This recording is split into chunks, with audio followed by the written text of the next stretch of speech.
मित्रांनो, पुण्याजवळचा हा किल्ला इतका सोपा आहे की लहान मुलं आणि फॅमिलीसोबत पण आरामात एक्सप्लोअर करता येतं. फॅमिली आउटिंगसाठी परफेक्ट स्पॉट. पण ट्विस्ट असा आहे की गडावर गेल्यावर मिळतो 360 डिग्री व्ह्यू.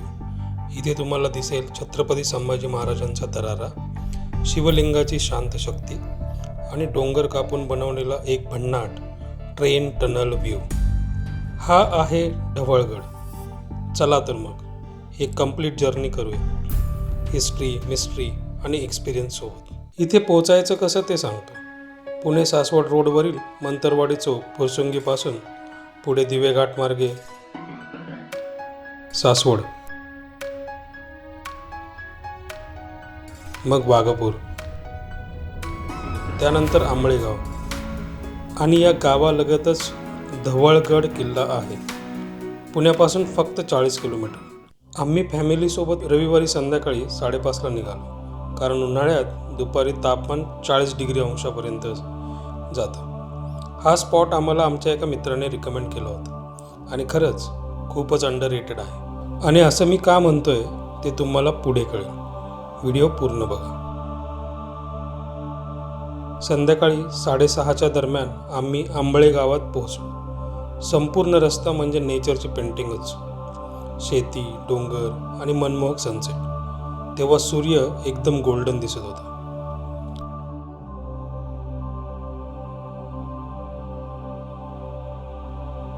थोडे पुढे आल्यावर आम्हाला दिसला हा बोर्ड, ढवळगड 700 मीटर. आणि इथून पुढे रस्ता थोडा खराब आहे, पण बाईक आणि कार दोन्हीने सहज जात आहेत.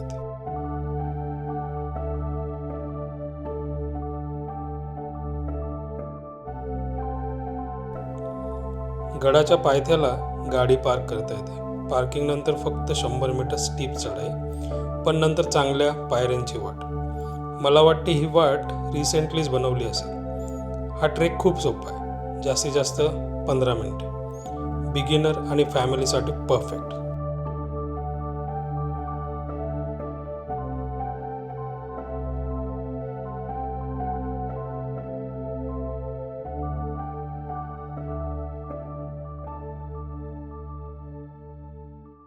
स्टेप्स चढण्यास सुरू केल्यानंतर सर्वात आधी लागते ते हे मारुती मंदिर. मूर्ती खूपच सुंदर आहे आणि इथून दिसणारा बुलेश्वर डोंगर रांगांचा व्ह्यू एकदम सिनेमॅटिक आहे. ढवळगड हा फार मोठा किल्ला नाही, पण त्याचे स्थान खूप महत्त्वाचे होते. हा किल्ला 16व्या शतकातील असावा. टेहळणी किंवा वॉच पॉईंट म्हणून वापरला जात असावा, आसपासच्या घाट रस्त्यांवर आणि भागांवर नजर ठेवण्यासाठी. ढवळगडचा उल्लेख फार मोठ्या युद्धांमध्ये सापडत नाही. 1940च्या किल्ले पुरंदर या संदर्भ ग्रंथात या गडाचा उल्लेख आहे.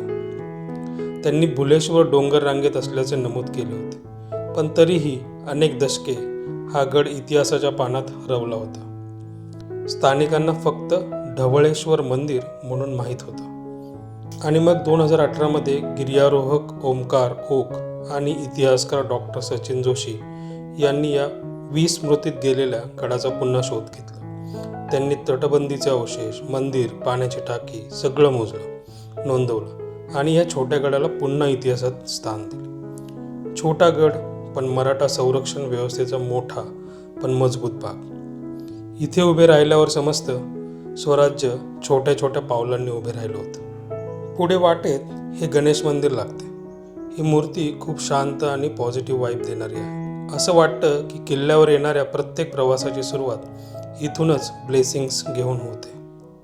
वर आल्यावर एक तटबंदीची भिंत दिसते. आज फक्त हीच भिंत उरली आहे, जी अजूनही त्या काळाची साक्ष देते. गडाच्या डाव्या बाजूला एक पठार आहे. या पठारावर शेवटी दिसते ती छत्रपती संभाजी महाराजांची सिंहासनाधीस्थ मूर्ती. महाराज सिंहासनावर बसलेल्या स्थितीत दाखवले आहेत. ही पॉश्चर म्हणजे ॲथॉरिटी, करेज आणि सॅक्रिफाईस यांचं प्रतीक आहे. इतिहासात छत्रपती संभाजी महाराजांनी मराठा साम्राज्य टिकवण्यासाठी खूप मोठा संघर्ष केला. औरंगजेबासमोरही त्यांनी कधी हार मानली नाही. त्यांचा पराक्रम आणि त्याग आजही प्रत्येक मराठी माणसासाठी प्रेरणादायक आहे.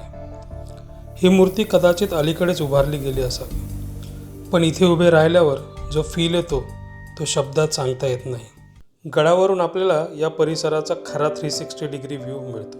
पूर्वेला भुलेश्वर रेंज, दक्षिणेला पुरंदर वज्रगड, पश्चिमेला मल्हारगड, सगळं एका नजरेत। संपूर्ण व्हॅली, शेती आणि डोंगररांगा दिसतात। विचार करा, भर उन्हाळ्यात असे व्ह्यू, तर पावसाळ्यात तर स्वर्गच भासत असेल। प्रत्येक सीझनमध्ये ब्युटी वेगळी। या गडाचे एक खास अट्रॅक्शन, गडाच्या उत्तरेला खाली सरळ रेषेत पसरलेले रेल्वेचे ट्रॅक्स आणि शिंदवणे घाट जवळचे हे 3 बोगदे दिसतात। रेल्वेची गाडी सरसरत एका बोगद्यात शिरते, बोगद्यात अदृश्य होते आणि दुसऱ्या बाजूला बाहेर पडते। ट्रेनचा आवाज आणि तो निसर्ग। बालपणी ट्रेन बघण्याची ती मजा आठवते का? इथे बसून तासनतास या ट्रेन आणि ट्रॅक्सकडे बघत राहावं असं वाटतं। आता चला या गडावरच्या सर्वात मोठ्या आकर्षणाकडे वळूया, श्री ढवळेश्वर महादेव मंदिर। आता प्रश्न पडतो, या गडाला ढवळगड का म्हणतात? बहुतेक याच मंदिरावरून। ढवळेश्वर या नावातून ढवळगड झाले असावे। ढवळ म्हणजे उजळ, श्वेत। कदाचित मंदिराची सफेदी किंवा गडाचा एकंदर देखावा यामुळेही हे नाव रूढ झाले असेल। तुम्हाला काय वाटतं? मंदिर एवढं प्रसिद्ध असताना पूर्ण गड हरवला गेला, की मंदिरानेच गडाला ढवळगड हे नाव दिले असेल? मंदिराचे सभामंडप आणि गर्भगृह असे 2 भाग आहेत। सभामंडपात नंदी बसलेला आहे, बाहेरील बाजूस गोमुखही आहे। बांधकामाच्या शैलीवरून आणि उपलब्ध माहितीनुसार पेशवे काळात जीर्णोद्धार किंवा मुख्य बांधकाम झाले असावे असे वाटते। काही वर्षापूर्वी स्थानिक ग्रामस्थांनी मंदिराची डागडुजी केली।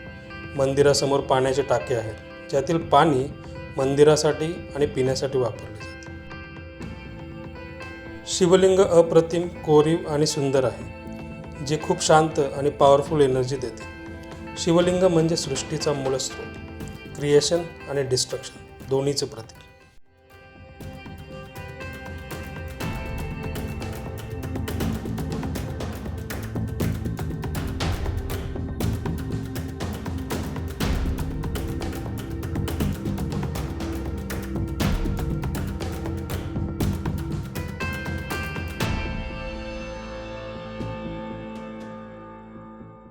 तुलसी, वृंदावन आणि देवडी दिसते। ही देवडी म्हणजे पहारेकऱ्यांची जागा असावी। आज ती पडझड अवस्थेत आहे, पण ती पाहून किल्ल्याच्या जुन्या काळाची कल्पना येते।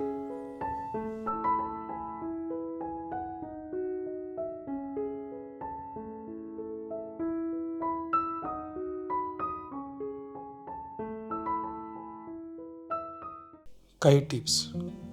ट्रेक फक्त 15 मिनिटाचा आहे, इझी आणि बिगिनर फ्रेंडली। लहान मुलं, आजी आजोबा सगळ्यांसाठी सेफ। एफर्ट्स कमी पण रिवॉर्ड्स खूप मोठे। गडावर आणि वाटेवर लाईटची सुद्धा व्यवस्था आहे, त्यामुळे नो टेन्शन। पाणी आणि स्नॅक्स नक्की सोबत ठेवा। आणि हां, सगळ्यात महत्त्वाचे, निसर्ग स्वच्छ ठेवा। गडावर कुठेही कचरा करू नका। आणखी एक ट्रेकिंग रूट आहे, डाळिंब या बेस गावाकडून, जिथून 1 तासाचा ट्रेक आहे। Thrill लव्हर्ससाठी perfect. सासवडवरून बस किंवा शेड व्हेकल्स वाघापूर आणि अंबाळे गावापर्यंत मिळतात, पण त्याची फ्रिक्वेन्सी खूप कमी आहे। मी सजेस्ट करेल की तुम्ही स्वतःच्या गाडीनेच या। जर तुम्हाला जास्त ट्रेकिंग नको, गर्दी नको आणि पीसफुल फॅमिली टाईम हवा असेल, तर ढवळगड परफेक्ट हाफ डे गेटवे आहे। मित्रांनो, कधीकधी मोठ्या ट्रिपची गरज नसते। अशा छोट्या हिडन ठिकाणी जाऊनही मन खूप रिफ्रेश होते। ढवळगड हा फक्त किल्ला नाही, तो एक एक्सपिरियन्स आहे। हिस्ट्री, नेचर आणि स्पिरिच्युअलिटीचा छोटा ट्रेक, मोठा अनुभव, शांतता आणि तो रेल्वे ट्रॅकचा सिनेमॅटिक व्ह्यू।